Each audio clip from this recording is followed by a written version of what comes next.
eliminators for the Ultimate Combat World Lightweight title belt. The winner of this bout will go forward to fight Kim Hardcore Hofgaard for the title at UFC 9 on March 27, 2004. This will be contested over 2 5 rounds with a 2-minute overtime, and the bout is sponsored by Combat Magazine, the UK's #1 martial arts magazine, now running a monthly news column on Ultimate Combat. It is a win by KO, submission, or judge's decision. Introducing the Warriors once again to you, first fighting out the red corner from Northern Ireland, 2 times Ultimate Combat veteran, with both winning the event, also representing Renbukai submission fighting, experienced in boxing and judo, weighing in at 70 kilos. Please welcome Mark Wilson.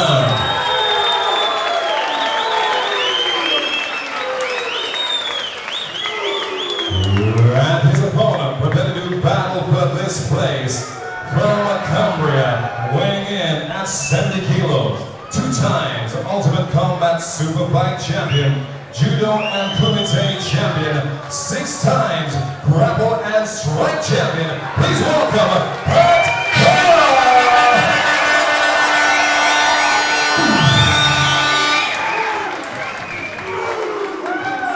So ladies and gentlemen, stand by for action within the octagon. Yeah, on paper, but Pat's obviously a little bit more experienced, but they're both experienced in striking and in judo, so well, very equally matched. Definitely. I mean, just going on to Pat quick, I'm sure everyone knows about Pat, the 2-time Ultimate Combat Super Fight Champion. He's Judo and Kumite Champion, 6-time Grapple and Strike Champion. And he's got quite a record to him. Yeah, one thing that's interesting to look at is they both fought Brian Davis before. And Mark did a decision win, I believe, in last Ultimate Combat. Yeah. But Pat actually submitted him. Either submitted or finished him, I forget which. So, you know, finished him slightly quicker. This is an interesting start by both fighters. Both really ready to get going in there. Yeah, they've got similar styles. So they both like to fight from the clinch, use the fence a lot, use their striking skills combined with their sort of judo grappling skills. Yeah.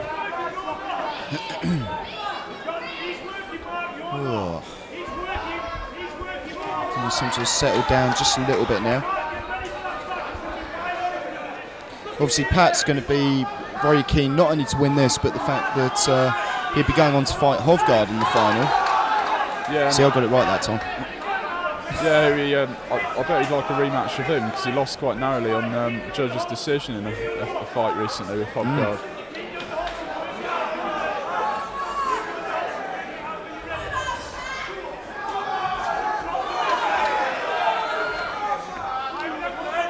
Is either of these two really sort of controlling the clinch, would you say, at the moment? Well, they're really like neutralising each other because they seem really equally matched when you look at all their backgrounds, their experience and everything.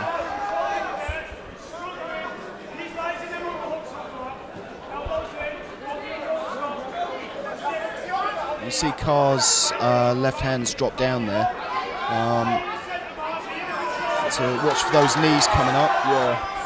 Well, I know Pat always likes to sort of fight from the clinch like that and go for his takedowns from the clinch. But as I was saying before, Mark likes to work from the clinch as well and go for striking from it. It looks like Pat is trying to take this down to the ground. Well, I don't know. It looks like both are perhaps trying to take it down to the ground, but yeah, Mark won his last fight really by keeping it standing and outboxing his opponent. So he might be trying to do the same thing here. Oh. Now are we going to see a successful guillotine? No. No, he hasn't got Mark in his guard, so he's not going to be able to put the pressure on there. Well, Mark's got a good position here. Mark actually lectures sports psychology, so he's sort of really keyed into the psychological aspect of the fight game. I think from seeing him fight before, one of his real talents is to, once this team have devised a game plan, they'll really stick to it. He's got a good guy cornering him as well, Carl Tanswell, and they'll really stick to the game plan and just stay strong, put it into action really. He's doing well. He definitely needs to keep Pat really tight here rather than trying to just get up and strike him and give him room to move, because he will move into guard or back up onto his feet if he does that. Definitely.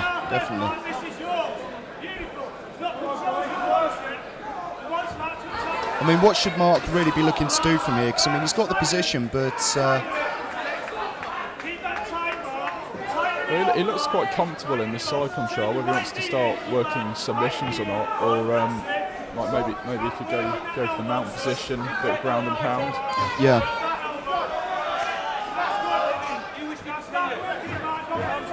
And it looks like something's wrong with Carr here. This corner are looking at throwing a towel in. I'm not quite sure what's happened. I'm not sure if he's thinking of throwing it in or just waving it around. It looked like he got caught somewhere on his face. I'm not quite sure what happened, but he possibly took some forearm strikes while his head was round, so the angle was we couldn't see it. Right.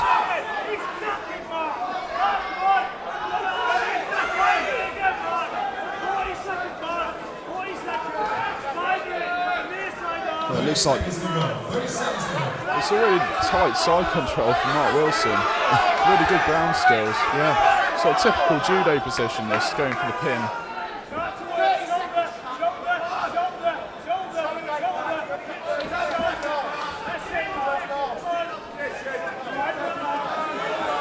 And Carr really does seem stuck here.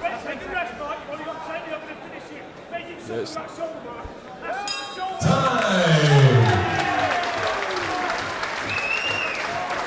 I'm just going to look at Carr there and see. I think when they called the 30 seconds, Mark should have possibly looked to work a little bit more for maybe getting a submission. It actually looks like he's done something to his arm. Yeah, it looks like he's taken some damage at some point in the fight. Medics in there now having a good look at him. Well, I can't say I noticed what actually did that.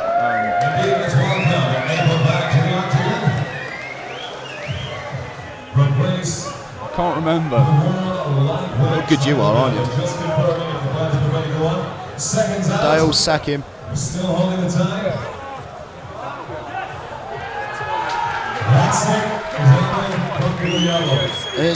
An end's actually been called to it. An end's been called to the fight. There was a long discussion between Andy Davis and the, I believe he's the chief medical person here, and the fight's been stopped. Obviously, don't know quite what Pat did to his arm. I'll try and find out at some point. One thing I can tell you is Pat actually fought Gerald Stabet. Blimey. Yeah. UFC veteran. He fought him and lasted several rounds. Really tough fight. So yeah, quite an unfortunate injury, isn't it?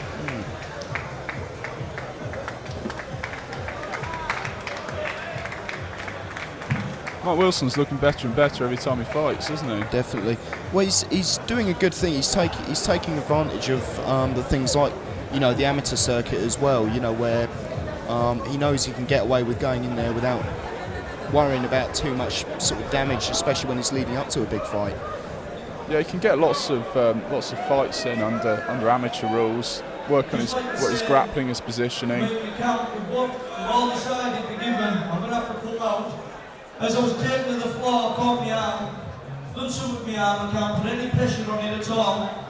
And if I carry on the fight, I could give the fight to this man, who's an experienced fighter, but I'm not prepared to carry on with the fight with one arm when I know I can beat him with both.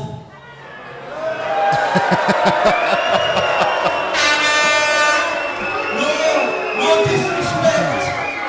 No disrespect to this lad.